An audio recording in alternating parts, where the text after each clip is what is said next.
Hello friends, and welcome back to another episode of Beautifully Nerding. I'm your host Bri, and usually when I'm trying to find movies to talk about for y'all, I either go all the way back and catch up on childhood movies I missed, or I'm trying to find what's in the zeitgeist that people are talking about. And usually I'll just kind of scroll through like my Amazon, my Hulu, Netflix, all that good stuff and kind of see what's happening out there. What are the people perusing? But this time as I was scrolling, I was on Hulu and they have these different like category hubs. And I don't remember exactly what it's called, but I went to like the Black Stories hub and I saw this movie called The Creator. Now, I had never heard of this movie.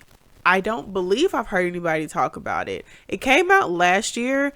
And so even that was like, so why is no one talking about this movie? I just make it make sense to me because it stars John David Washington, which everyone loves him. It's like super sci-fi.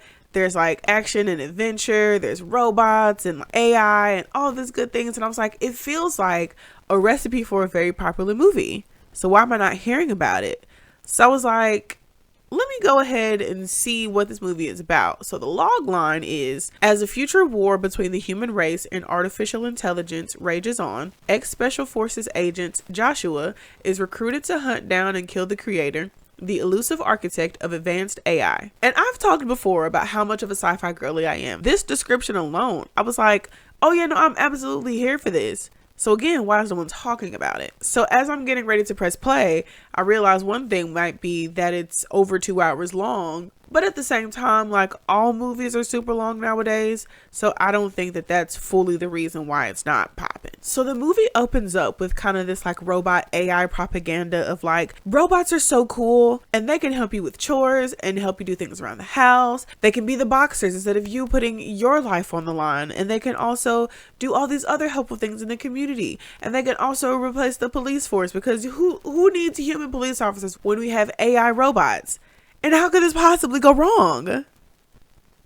This is kind of our introduction to the movie of like letting you know, yes, this is going to be one of those kinds of movies. So we meet our main character, Joshua, and he's laid up with his pregnant wife when all of a sudden these military folks just come like barging in. They have a robot who they think can lead them to the architect. And so they're trying to get the location from the robot and the robot's not going. And so Joshua's wife is like, I thought you were done with this. Like, I thought we were past it because Joshua was undercover. So Maya feels betrayed because she thought that her husband left his robot hating ways behind him, only to find out that it was never gone. He had never changed.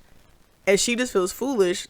So she like runs away with the other robots and like gets in a boat and like goes to the middle of the sea. But Joshua already knows exactly what's about to happen. And it sure indeed does. There's a giant like ship with a sky beam. It ruins their plans of escape.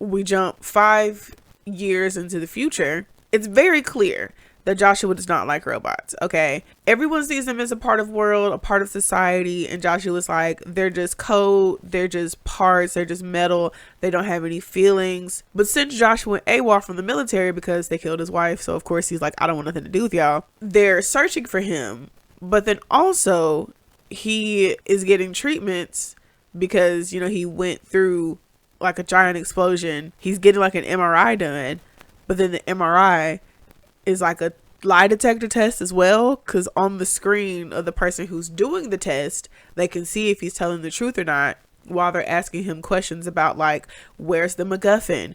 Do you remember where it is? Do you remember anything else from that day 5 years ago? And he's like, no, leave me alone. But that doesn't stop the military for coming and asking him to do one last job. They're like, hey, we think we found the location of Nirmata, which is this movie's MacGuffin.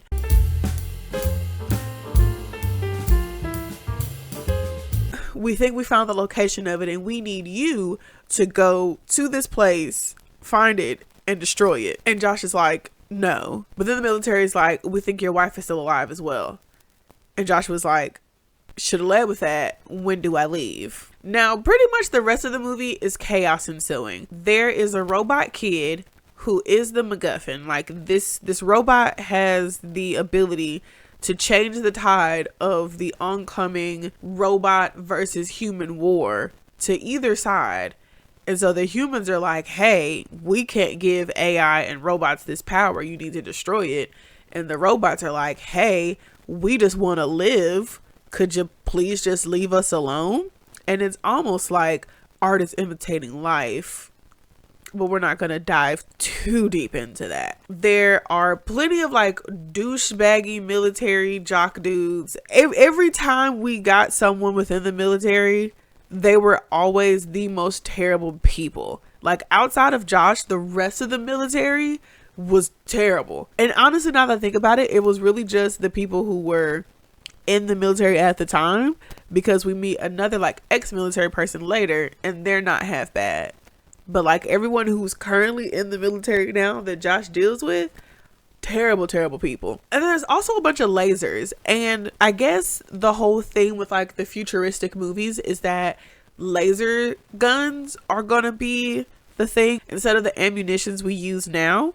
Because I'm noticing in a lot of these like futuristic sci-fi movies, it's all laser guns. Granted, I don't know how a laser gun works. We don't necessarily have those right now. For some reason, it feels less. It just feels less. Like, I can't even explain it. Like, but there's so many lasers. But the movie is essentially the story of a man who is very prejudiced about a particular thing, who was forced to live with his prejudices and grows to understand that maybe I was wrong and maybe this other side isn't as bad as I thought it was, which honestly is a tale as old as time. And it's a very simple, very easy to get behind movie premise, which makes it even stranger that this movie is over 2 hours long, because with such a simple premise, I feel like we could just get there and then have the movie be done with, because there's so many points in this movie that it's just like, why exactly are we doing this? For example, the ex-military friend I talked about, Josh and the robot kid whose name is Alfie. I just realized I never said that. The robot kid is named Alfie. Josh and Alfie are on the run and they go to Josh's ex-military friend. The ex-military friend works at like this robot making sweatshop type thing, where it's like humans are making robots, which it gets into all kinds of ethical dilemmas that I was thinking about. And it's just like, I don't know, it was too much for me to think about, because I'm like, what exactly are the standards that you all have for these robots? Because some of y'all are saying that they're just parts, and it's like, okay, cool. But then like their eyes are open while they're on the conveyor belt being made. And I'm like, that feels like torture. So it's like, but anyway, they meet with the ex-military friend and they're like, hey, we need your help. We're trying to escape from these people. And then the friend helps them, and then everything goes all haywire and they have to leave. And it's just like, the main reason that we came to this location was to get one small bit of information that I won't spoil for you. I just feel like we could have cut out that entire area and learned that bit of information somewhere else. That's 20 to 25 minutes we could have saved. I just wasn't understanding the inclusion of some of the scenes in there. And then also with the movie, this has nothing to do with anything besides me just being childish. Every time John David Washington talks, I always hear his dad. I completely understand that he is his own person. He is an adult. He's been doing this for a while. He has his own voice. It's just that his own voice also sounds like his dad. Because there were plenty of times where he would say things and it just sounded like Denzel Washington was coming through the TV screen, but it wasn't Denzel. Like this one scene here.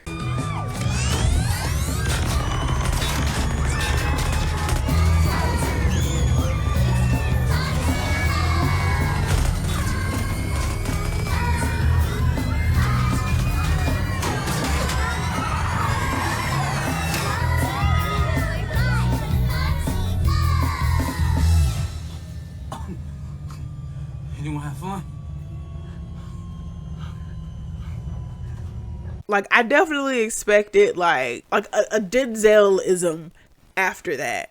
and I didn't get it. And I was like, why did he? Oh, that's because it's not who this person is. But all in all, I thoroughly enjoyed this movie. I'm doing a little different than how I usually do my movie reviews, because usually I'll kind of like go like all the way through the movie and talk about it. I feel like y'all should see this movie. Like, there were a lot of like really touching moments, and I got a little misty at some part, and I don't want to ruin that for y'all. I really feel like if y'all are here watching this, you might really enjoy the movie. And so I want y'all to have that fun for yourself. But if you have made it all the way this far, thank you so much. Don't forget to like, comment, subscribe, and share with all of your friends. And until next time, bye.